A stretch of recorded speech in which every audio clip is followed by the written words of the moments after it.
Good noontime, everybody. It's LALATE. The President of the United States is about to go live to talk about your fourth stimulus package. And let's cut in to that live video happening right now from the White House. The President is about to address the American people. Around the edges. It's a once-in-a-generation investment in America. Unlike anything we've done since we built the interstate highway system and won the space race decades ago. It's the single largest investment in American jobs since World War II. And it's a plan that puts millions of Americans to work to fix what's broken in our country. Tens of thousands of miles of roads and highways, thousands of bridges in desperate need of repair. But it also is a blueprint for infrastructure needed for tomorrow, not just yesterday, tomorrow. For American jobs, for American competitiveness. Last week, I said that once Congress is back from recess, I'd get to work right away because we have no time to lose. So here we are. Democrats and Republicans will have ideas about what they like and what they don't like about our plan. That's a good thing. That's the American way. That's the way democracy works. Debate is welcome. Compromise is inevitable. Changes are certain. In the next few weeks, the Vice President and I will be meeting with Republicans and Democrats to hear from everyone. And we'll be listening. We'll be open to good ideas and good faith negotiations. But here's what we won't be open to. We will not be open to doing nothing. Inaction simply is not an option. Now, since I announced this plan, I've heard from my Republican friends say that many of them say it's too big. They say, why not focus on traditional infrastructure? Fix what we've already got, the roads and the highways that exist and the bridges. I'm happy to have that debate. But I want to tell you my view. We are America. We don't just fix for today. We build for tomorrow. 200 years ago, You're watching a live broadcast of Noontime LALATE. This is the President of the United States addressing the American people live right now, just at 11 o'clock a.m. on the West Coast, just after about 1 o'clock on the East Coast. This is a live broadcast from the White House. Across state lines. The idea of infrastructure has always evolved to meet the aspirations of the American people and their needs. And it's evolving again today. We need to start seeing infrastructure through its effect on the lives of working people in America. What is the foundation today that they need to carve out their place in the middle class, to make it, to live, to go to work, to raise their families with dignity, to ensure that good jobs will be there for their kids, no matter who they are or what zip code they live in? That's what infrastructure means in the 21st century. It still depends on roads and bridges, ports and airports, rail and mass transit. But it also depends on having reliable, high-speed internet in every home. Because today's high-speed internet is infrastructure. It depends on the electric grid, a grid that won't collapse in a winter storm or be compromised by hackers at home or abroad. It depends on investing in made-in-America goods from every American community, including those that have historically been left out: Black, Latino, Asian American, Native Americans, rural communities. Talk to folks around the country about what really makes up the foundation of a good economy. Ask a teacher or a child care worker if having clean drinking water, non-contaminated drinking water in our schools and our child care centers is part of that foundation. When we know that the lead in our pipes slows a child's development when they drink that water. As the entrepreneur whose small business was destroyed by the second 100-year flood in the last 10 years in Iowa. Or wildfires in the West that burned 5 million acres last year, an area roughly the size of the entire state of New Jersey. More fires than ever. or the devastating damage, seen more frequent and more intense hurricanes and storms on the East and Gulf Coasts. Ask all those farmers and small business owners and homeowners whether investing in clean energy to fight the effects of climate change is part of infrastructure. Ask folks in rural America, where more than 35% of the people lack a reliable high-speed internet, limiting their ability to conduct business or engage in remote learning for their schools. Ask them whether investing in internet access will lead to better jobs in town, new markets for farmers, and better opportunities for their kids. And I'm serious about this. Ask the moms and dads in the sandwich generation, the folks carrying enormous personal and financial strains trying to raise their children and care for their parents, their elderly parents, or members of their families with a disability. Ask them what sort of infrastructure they need to build a little better life, to be able to breathe a little bit. It's expanded services for seniors. It's home care workers who go in and cook their meal, help them get around and live independently in their home, allowing them to stay in their homes, and I might add, saving Medicaid hundreds of millions of dollars in the process. It's better wages and benefits and opportunities for caregivers who are disproportionately women, women of color, and immigrants. Or ask our wounded warriors and military families. You're watching a live broadcast direct from the White House right this afternoon of the President of the United States addressing the American people about the forced stimulus package. The president is really trying to sell this package as there's a major pushback from not just Democrats, but also Republicans.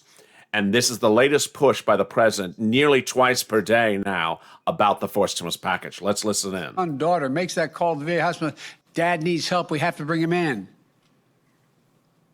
And they hear, you have to wait. We don't have room now.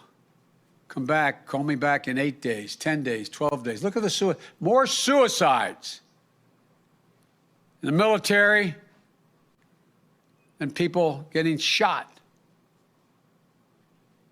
Is it really your position, my friends, that our veterans don't deserve the most modern facilities? They could catch that cancer diagnosis quicker with access to better roads, cleaner water, high-speed internet that delivers information faster and more of it. Above all, infrastructure is about meeting the needs of a nation and putting Americans to work and being able to do and get paid for having good jobs. Plumbers and pipe fitters, replacing those literally thousands of miles of dangerous lead pipes. They're still out there. Everybody remembers what happened in Flint. There's hundreds of Flints all across America. How many of you know when you send your child to school, the fountain they're drinking out of is not fed by a lead pipe? How many of you know the school your child is in still has asbestos in the walls and lacks the ventilation? Is that not infrastructure? Line workers and electricians. What the president's addressing the American people about right now, forced stimulus package, is to address what really is infrastructure. It's not particularly clear why he has to go down this path to address what particularly is infrastructure. If you remember in 2020, the stimulus package from Nancy Pelosi, the HEROES Act, which would have paid you a fortune of money that ultimately didn't pass, had a lot of stuff in there that wasn't stimulus. And ultimately, people did accept the fact that there was items in there that wasn't stimulus because the items that were stimulus in there were really quite wonderful. Here, the president is really pushing back upon the narrative that his infrastructure bill, which he now calls the Jobs Plan, but previously was called the Recovery Act, is not enough infrastructure unto itself. Let's listen in. This week, this is a blue-collar blueprint for increasing opportunity for the American people. It also includes the biggest investment in non-defense research and development on record. I promise you, it's not part of my speech, but I promise you, you're all going to be reporting over the next 6 to 8 months how China and the rest of the world is racing ahead of us in the investments they have in the future. attempting to own the future, the technology, quantum computing, investing significant amounts of money in dealing with cancer and Alzheimer's. That's the infrastructure of a nation. There's a new book out about how we've fallen behind. America is no longer the leader of the world because we're not investing. Everyone, welcome Christina to the family. Welcome for coming to Purple Hawk, Christina. In infrastructure. Now it's about 0.7%. When we were investing it, we were the leader in the world. I don't know why we don't get this. One of a few major economies in the world whose public investment in research and development has declined as a percentage of GDP in the last 25 years. Declined. The United States of America, that led the world.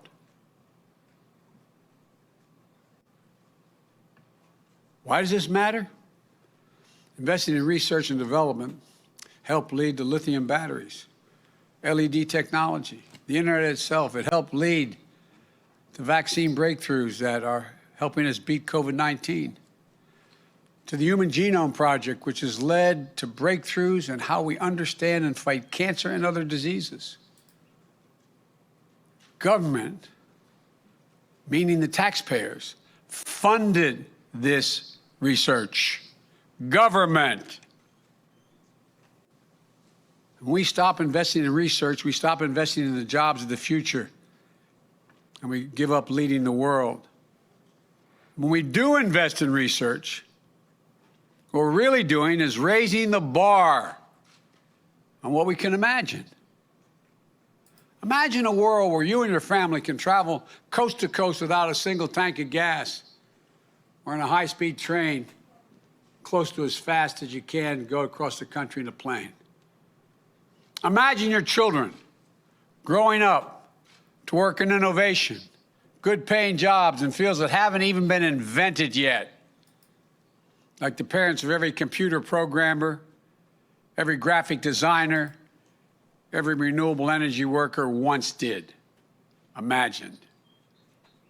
We invest today so that these jobs will be here in America tomorrow. So America can lead the world as is historically done. That's why I brought back scientists into the White House.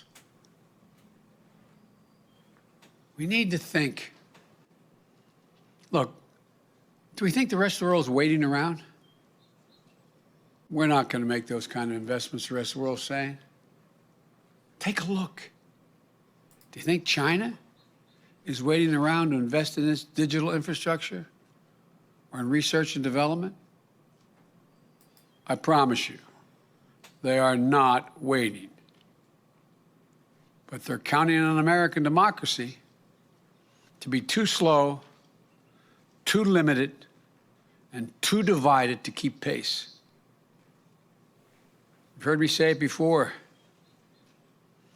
I think this generation can be marked by the competition between democracies and autocracies, because the world is changing so rapidly. The autocrats are betting on democracy not being able to generate the kind of unity needed to make decisions to get in that race. We can't afford to prove them right. We have to show the world. Much more importantly, we have to show ourselves that democracy works, that we can come together on the big things. This is the United States of America, for God's sake. Of course, building the infrastructure of tomorrow requires major investments today. As I said last week, I'm open to ideas about how to pay for this. You're watching a live briefing of the President of the United States addressing the American people about the fourth stimulus package, which could land in the Senate as early as the next few weeks. I'll be going over the details in just a second. There's a live broadcast direct from the White House happening right now. If others have ideas out there on how to pay for this investment without violating that rule, they should come forward. There's all kinds of opportunities. Just list all the tax breaks that I find difficult to explain. Wealthy deductions, $360 billion if you cap them, top rate of 39%, which it used to be for years, all the way to the Bush administration, almost $250 billion, corporate minimum tax, and the fossil fuel giveaways of $40 billion, et cetera. I could go on. But let me tell you what I proposed, how to do it. We're going to raise the corporate tax rate. It was 35% for the longest time, which was too high. Barack and I thought it was too high during our administration. We all agreed 5 years ago that it should come down somewhat. But the previous administration reduced it all the way down to 21%. What I'm proposing is that we meet in the middle, 28%. 28% would still have lower corporate rates than any time between World War II and 2017. And will generate over $1 trillion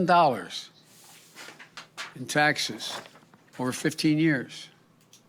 New independent study put out last week found that at least 55 of our largest corporations use the various loopholes to pay zero federal income tax in 2020. It's just not fair. It's not fair to the rest of the American taxpayers. We're going to try to put an end to this. Not fleece them, 28%. If you're a mom and dad, a cop, firefighter, police officer, et cetera, you're paying close to that in your income tax. I've also proposed the global minimum tax, which is being proposed around the world for U.S. corporations at 21%. Let me tell you what that means. It means that companies aren't going to be able to hide their income in places like the Cayman Islands and Bermuda, in tax havens. We're going to also eliminate deductions used by corporations for offshoring jobs and shifting assets overseas. They offshore the jobs, shift the assets overseas, and then don't have to pay taxes on all they make there. And we'll significantly ramp up IRS enforcement against corporations and the super wealthy who either fail to report their income or underreport it. Estimated that would raise tens of billions of dollars. It adds up to more than what I proposed in just 15 years. It's honest, it's fair, it's fiscally responsible, and it pays for what we need and reduces the debt over the long haul. And by the way, I didn't hear any of our friends who were criticizing this plan say that the corporate tax cut, which added $2 trillion of the debt, the Trump tax cut, $1.9 trillion in debt, wasn't paid for.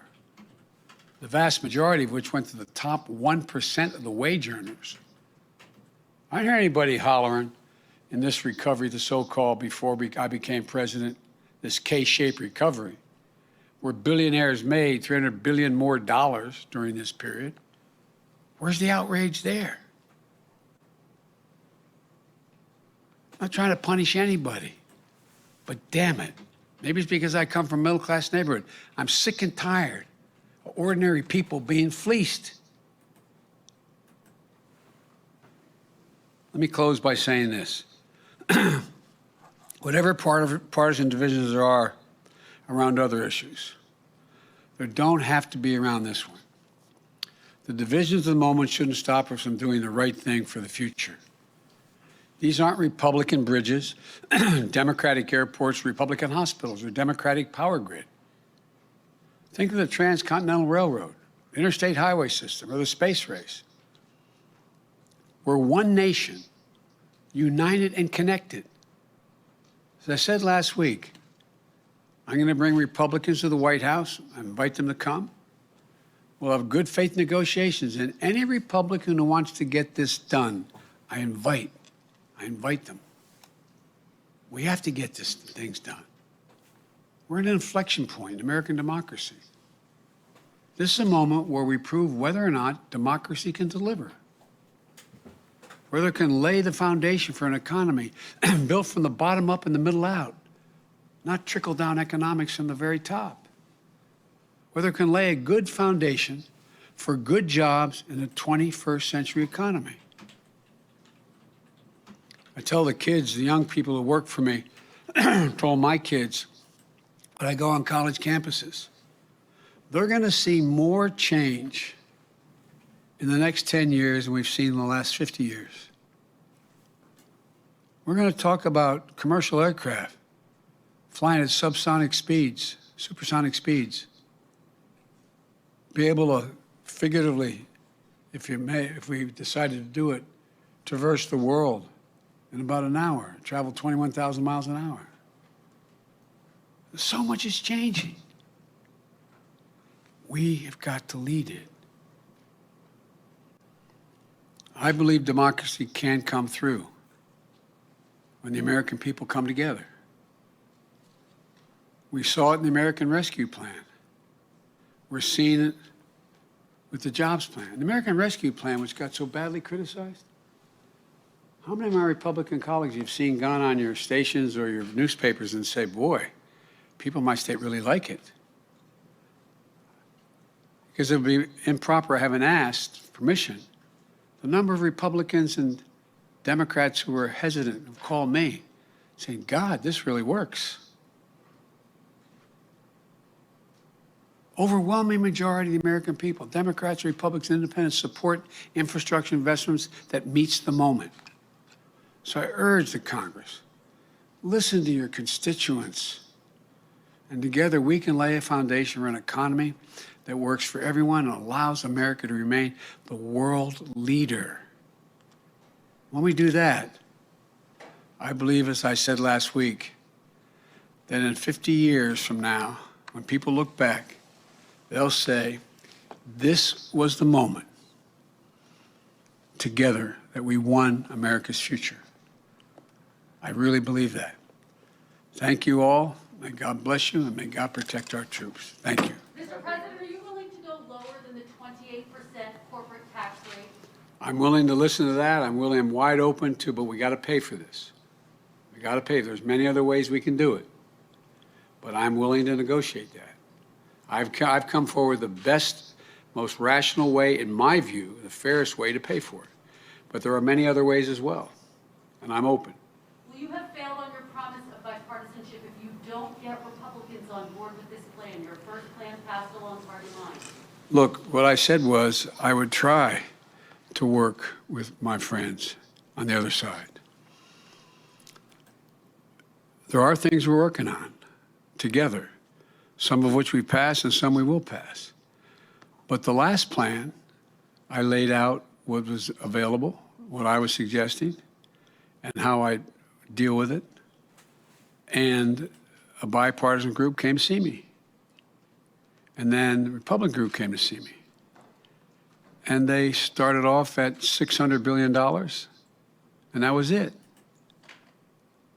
If they'd come forward with a plan that did the bulk of it, it was $1.3 billion or $4 billion, 2 or 3, that allowed me to have pieces of all that was in there, I would have been prepared to compromise. But they didn't. They didn't move an inch. Not an inch. But for example, I am dealing with a bipartisan group that came to see me. Now it's about, 3-4 weeks ago when they came about computer chips and they said, look, we have to have our own supply. We have to work together. We're working on that. Chuck Schumer and I think McConnell are about to introduce a bill along those lines. So I'm prepared to work. I really am. But to automatically say that the only thing that's infrastructure is a highway, a bridge, or whatever, that's just not rational. It really isn't. I think the vast majority of Americans think everything from the sewer pipes to the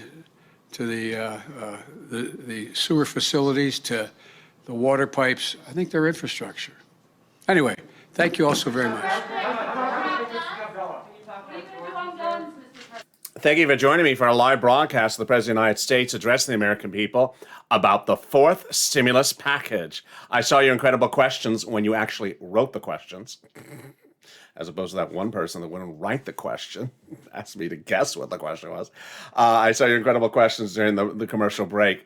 Deandra and another person asked, when would this fourth stimulus package get in the Senate? It's a big question, huge question. How fast could the stimulus checks get out? What about SSI and SSDI? Would they be included in this fourth stimulus? And who do we tag? Those are among the great questions that people are asking across the board. People are also asking, what do I do if I'm missing a stimulus check for the third stimulus package? Let me start with that. The third stimulus package, the third stimulus check landed today. $1,400 third stimulus check landed today. If you did not receive the stimulus check yet today and you're on the West Coast, boy, you got 6 more hours. So don't worry. They can deliver that direct deposit anytime during banking hours where you are. Banking hours are about to 5 o'clock local time in the afternoon where you are. This is what you need to know, is that if you don't see it post by direct deposit by the end of the day, wait till tomorrow as well. If that check is still missing for direct deposit, wait till the end of tomorrow. Then also check the mail every day. 50% of the viewers of this channel may see that stimulus check land by direct deposit by mail check when you are not expecting a mail check. Then a viewer was asking about how to request missing stimulus checks. This is whether you're a household of 4 and you're missing one of the 4 checks, or you're missing the first check, or you're missing this check. IRS has given us advisory how to request missing first and second stimulus checks is by filing a tax return to request the missing stimulus check. One of the viewers said, how do you do it for free? It's free to file a tax return. It's a piece of paper. You can get it from irs.gov. There are PDFs that give you instructions that IRS provides on the irs.gov website on preparing a tax return.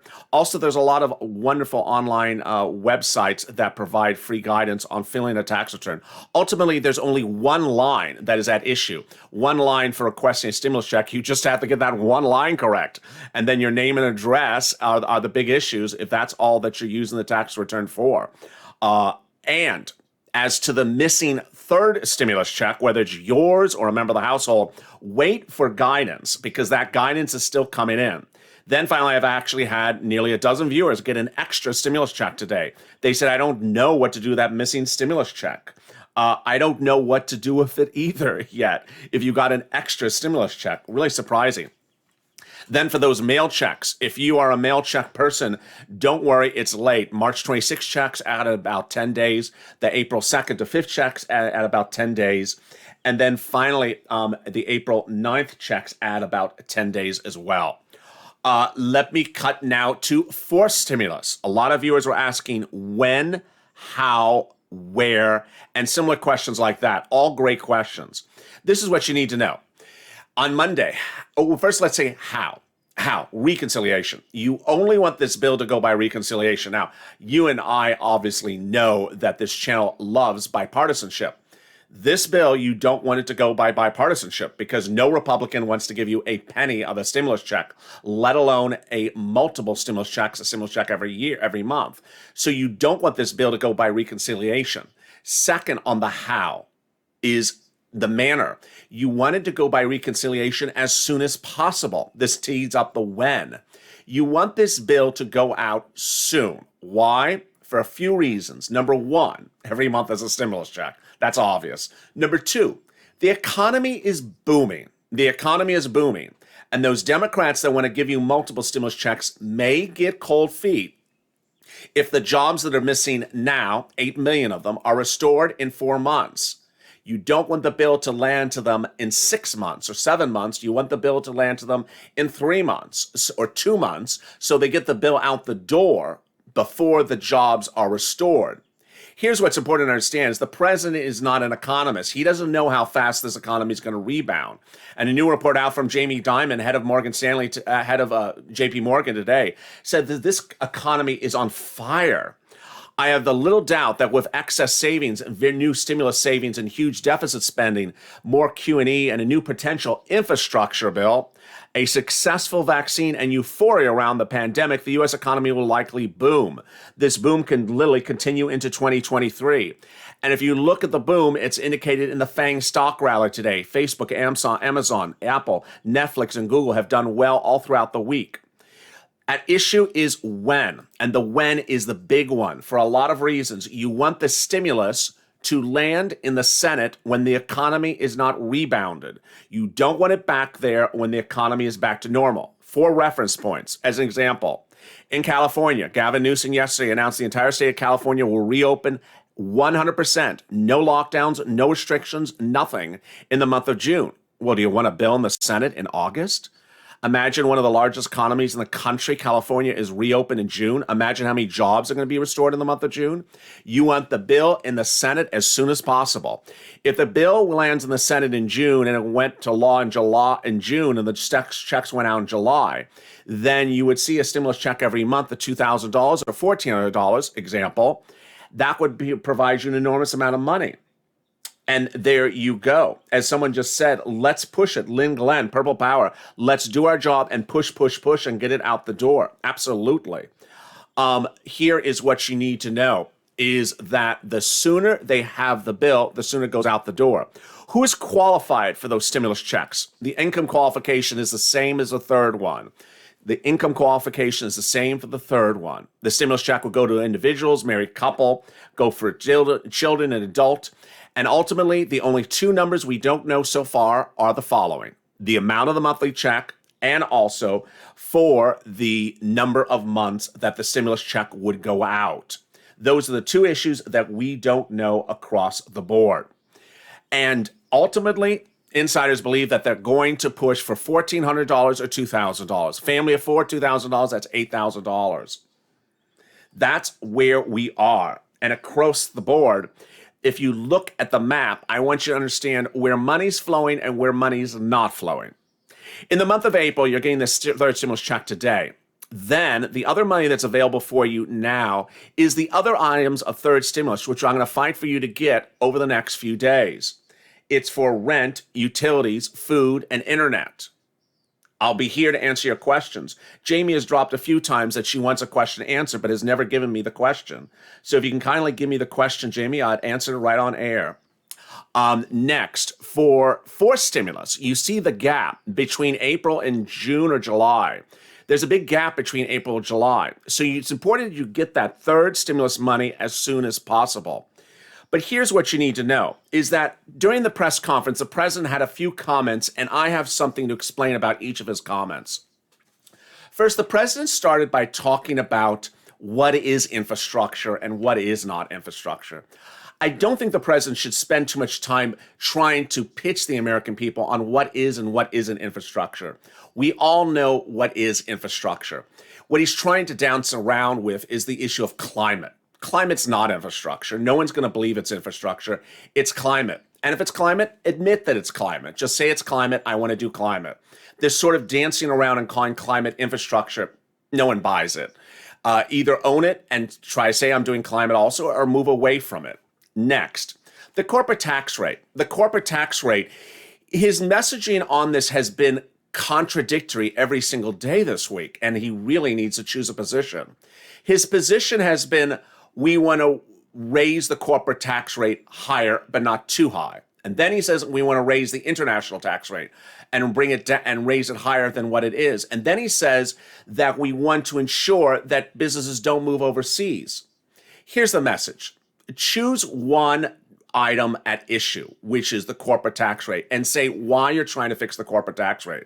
No one in their right mind who has a business is going to buy anyone comparing the corporate tax rate now in 2021 to World War II.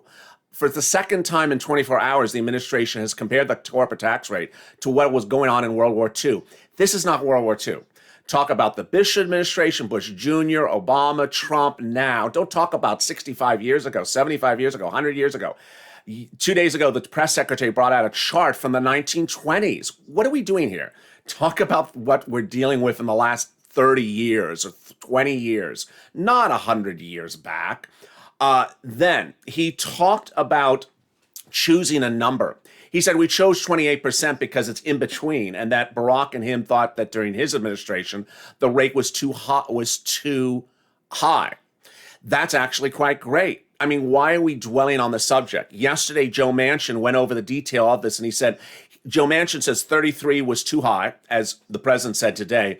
Then Joe Manchin also said that 21, where we are now, is too low. The president said, I have to choose a number. Well, Manchin said 25. Why not choose 25 and make it a day? Why are we dwelling on this? And finally, the corporate tax rate. He's talking about making foreign countries raise their corporate tax rates so you don't move operations overseas. This is a bill that needs to go to the Senate. We don't need to be talking about what other countries are doing. Ultimately, you can install tax code rules that prevent corporations from moving operations offshore, so like Cayman Islands, as he spoke about.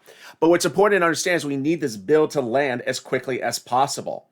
And there we go across the board. It's important to understand that we need the stimulus package to land as quickly as possible. With that, there's so much to know, and across the board, it's important to understand that forced stimulus needs to land in the Senate as soon as possible. Forced stimulus is really a big time crunch issue. The president and his press secretary said it's not, but it really is. In light of the economy rebounding, in light of the economy growing, the question is, as soon as the economy rebounds, how fast will stimulus be gotten and go out the door? As with that, I'll be coming back with you in about 3 or 4 minutes. I'll be jumping in the live chat. I'll be answering your questions as more in that interactive video coming up right after this one.